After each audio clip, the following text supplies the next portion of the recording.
शुभ सकाल बंधुरा।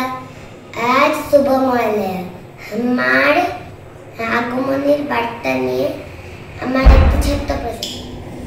কবিতাটির নাম আগমনী। কবি প্রেমেন্দ্র মিত্র। বর্ষা ঘরে যাব যাব শীত এখনো দূর, এরই মধ্যে মিঠে কিন্তু হয়েছে রোদ্দুর। মেঘগুলো সব দূর আকাশে, পারছে না ঠিক বুঝতে ঝরবে নাকি যাবে উড়ে অন্য কোথাও খুঁজতে।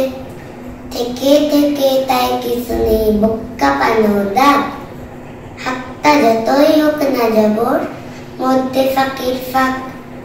আকাশ বাতাস আনমো না আজ শুনে এ কন্দনি, চির নতুন হয়েও অচিন একার আগমনী। চির নতুন হয়েও অচিন একার আগমনী। ধন্যবাদ।